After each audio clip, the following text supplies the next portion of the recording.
दूर कहीं एक जंगल में सारे बादल आसमान की सैर कर रहे थे। ठंडी हवाओं में घूमना उन्हें बहुत अच्छा लग रहा था। तभी उनमें से एक बादल बोला, अरे भाइयों, बहुत देर हो गई, हमने तो भोजन ही नहीं किया। हाँ भाई, मुझे भी बहुत भूख लगी है। चलो हम कुछ खा कर आते हैं। पर साथियों, हमारा एक बादल दोस्त अभी तक नहीं आया। उसे छोड़कर हम ऐसे कैसे अकेले खाना खा सकते हैं? हाँ भाई, तुम सही कह रहे हो। हम उसके आने का इंतजार करते हैं। सारे बादल बाहर गए हुए बादल का इंतजार करते हैं। बहुत देर हो गई लेकिन वो अभी तक नहीं आया। मेरे पास एक सुझाव है। क्यों ना हम भोजन करके आते समय उसके लिए कुछ ना कुछ लेकर आए। हमारा समय भी बचेगा और उसके खाने का इंतजाम भी होगा। हाँ, ये सही रहेगा। चलो हम चलते हैं। थोड़ी दूर जाने पर उन्हें एक बड़ा पेड़ दिख जाता है जिस पर बहुत सारे हरे रंग के फल लगे हुए थे। ये फल खाने में अच्छे दिख रहे हैं। चलो इसे ही खाते हैं। सारे बादल पेड़ के पास जाते हैं। उसमें से एक बादल ने फल को तोड़कर खा लिया। अरे चीची, ये फल तो बहुत ही कड़वा है। हम इसे नहीं खा सकते। अरे दोस्त, इसके फल कड़वे क्यों ना हो, फिर भी हमारे पास इन्हें खाने के सिवाय और कोई दूसरा उपाय भी नहीं है। हमें हमारी भूख मिटाकर बारिश भी तो करनी है। अगर हम और जगह पर घूमते रहे तो हमारा समय बर्बाद हो जाएगा। तुम सही कह रहे हो। हाँ भाई, तुम सही कह रहे हो। चलो हम इन फलों को ही खा लेते हैं। सारे उस कड़वे फलों को खा लेते हैं और उनके साथ साथ कुछ फलों को ले लेते हैं।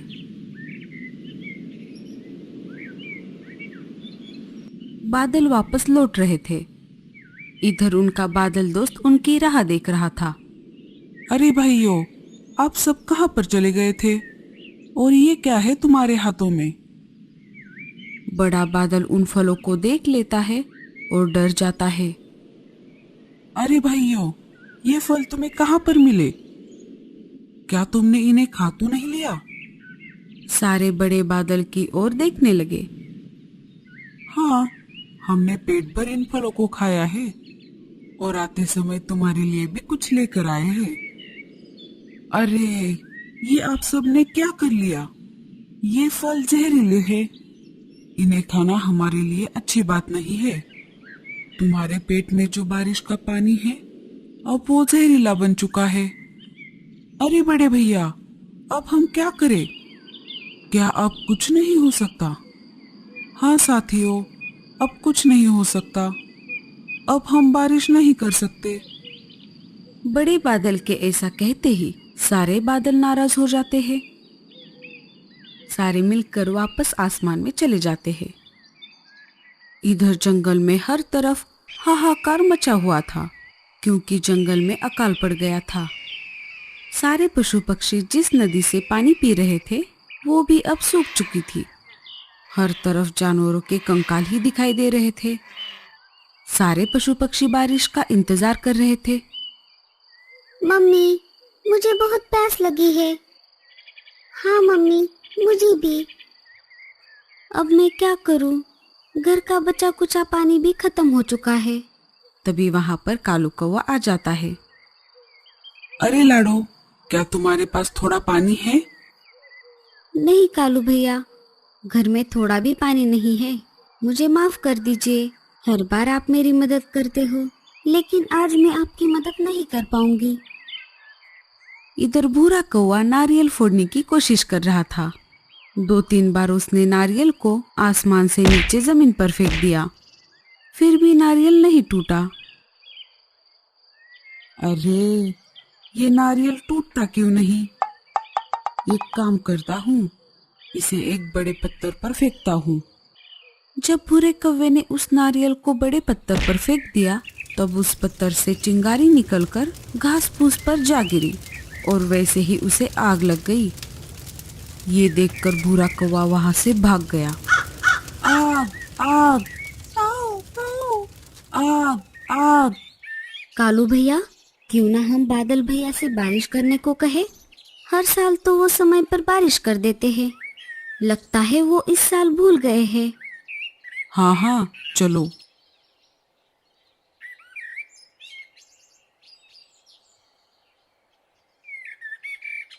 मीनू मौसी उनके पीछे पीछे जा रही थी। दोनों बड़े पर्वत पर आ जाते हैं जहाँ पर बड़ा सायरन लगाया गया था।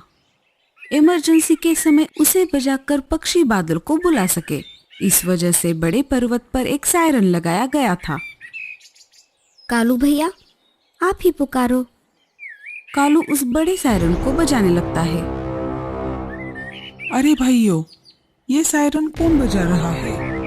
लगता है कोई मुसीबत आ गई है जंगल में। हाँ, तुम यहीं पर रुको, मैं जाकर देख कर आता हूँ। बड़ा बादल सायरन के पास आ जाता है।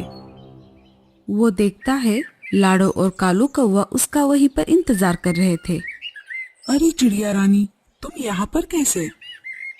बादल जी, जंगल में अकाल पड़ गया है। बहुत दिन हो गए, आपने बारिश ही नहीं की। क्या आप हमसे नाराज हो?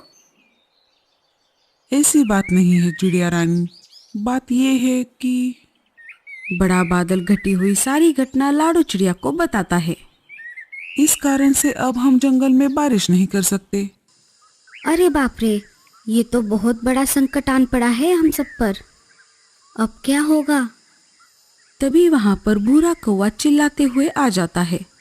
अरे बचाओ, अरे कोई तो बचाओ, आग आग। अरे ओ भूरे, क्या बात है? तुम ऐसे भागते हुए क्यों आ रहे हो? अरे क्या बताओ, हमारे जंगल को आग लगी है, आग। अब हमारा क्या होगा? भूरे की ये बात सुनकर सब चिंतित हो जाते हैं। बादल जी, अब तो आपको जंगल को बचाने के लिए बारिश करनी ही होगी। हाँ, मुझे भी ऐसा ही लगता है। बादल बाकी के सारे बादलों को बारिश करने के लिए कहता है। सब मिलकर तेज बारिश शुरू कर देते हैं। कुछ समय बाद जंगल की आग बुझ जाती है। बादल लाडो के पास वापस आ जाता है। अरे चिड़िया रानी, मजबूरी में हमने बारिश तो कर दी है, लेकिन मेरा तुमसे एक निवेदन है कि तुम सारे पशु पक्षियों को सतर्क कर दो कि वो सब इस जहरीली बारिश का पानी ना पिए। सारे जंगल में ये बात फैल जाती है कि नदी का पानी जहरीला हो गया है।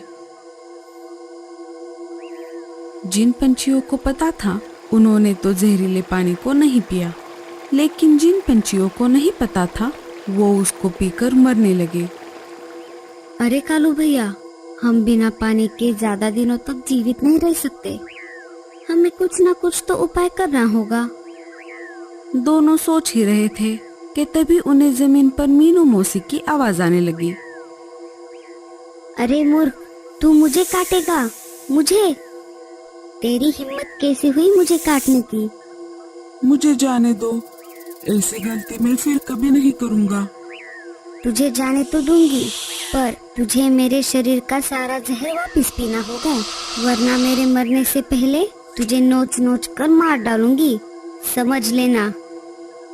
हाँ हाँ, मैं अभी मेरा जहर वापस लेता हूँ, पर मुझे मत मारो। ऐसा कहकर नागराज ने मीनू मौसी के शरीर से सारा जहर वापस खींचकर पी लिया। तभी कालू कौवा और लाडो चिड़िया वहां पर आ जाते हैं। अरे, ये तो चमत्कार है। इस सांप ने तो पूरा जहर वापस पी लिया। ये तुमने कैसे किया? क्या तुम जहर वापस पी सकते हो? हाँ, हम ऐसा कर सकते हैं। हमारा जीवन जहर पर ही निर्भर रहता है। क्या तुम पानी के अंदर का भी जहर पी सकते हो? हाँ, पी सकता हूँ, लेकिन सिर्फ थोड़े पानी का। क्या तुम नदी में मिले हुए जहर को पी सकते हो? हाँ, पी सकता हूँ, पर मुझसे ज्यादा हमारे राजा नागराज सबसे ज्यादा जहर पीने की क्षमता रखते हैं। वो कहाँ पर मिलेंगे? वो उत्तर की गुफा में है। चलो मैं तुम्हें उनके पास ले जाता हूँ। सारे मिलकर नागराज की गुफा में आ जाते हैं। कौन है जिसने मुझे परेशान किया? अरे मालिक, मैं हूँ। इस चिड़िया को आपसे कुछ काम है। लाडो नागराज को सारी बातें बताती है। मैं तुम्हारा काम कर दूंगा, परंतु इसके बदले में तुम्हें मेरा एक काम करना होगा। हाँ हाँ, बताइए क्या काम है? आप जो भी कहेंगे हम करेंगे। इस अंधेरी गुफा में मेरा एक घोंसला है। उस घोंसले के बाजू में लावा है, लेकिन जिस रास्ते से मैं आता जाता था वो रास्ता टूट गया है। उसके बीच में मेरे 3 अंडे हैं। आपको मुझे मेरे अंडे ला कर देने होंगे। बस इतनी सी बात। चलिए। नागराज सबको लेकर अंधेरी गुफा में चला जाता है। सब वो नजारा देखकर चौंक जाते हैं। कालू उड़ते उड़ते अंडों के पास आ जाता है। अरे, ये काम तो बहुत आसान है। अब देखो कैसे फटाफट मैं इन अंडों को उधर लेकर जाता हूँ। ऐसा सोचकर कालू ने उस अंडे को उठाने की कोशिश की, लेकिन अंडे बड़े थे। इस वजह से उसे उनको उठाने में तकलीफ हो रही थी। अरे बाप रे, जैसे मैंने सोचा था ये तो उल्टा ही हो रहा है। अगर बीच रास्ते में ये अंडे कहीं पर नीचे गिर गए तो ये नागराज मुझे कच्चा ही निगल जाएगा। कालू ने अपना मन बनाकर जोर लगाते हुए अंडों को उठाया और चल पड़ा दूसरी तरफ। चिंता के कारण उसे बहुत पसीना आ रहा था, फिर भी वो निडर होकर उड़ रहा था। आखिर वो दूसरी तरफ आ ही गया। जैसे तैसे करके कालू कौवे ने सारे अंडे दूसरी तरफ लाकर रख दिए। सबने मिलकर कालू कौवे की बहुत तारीफ की। नागराज खुश हो गया। खुश होकर नदी का सारा जहर पी लिया और सारे पशु पक्षियों के जीवन में फिर से खुशहाली भर दी। तो दोस्तों, कैसी लगी आपको हमारी ये कहानी? हमें कमेंट्स में जरूर बताना और स्टोरी अच्छी लगे तो लाइक और शेयर जरूर कर देना।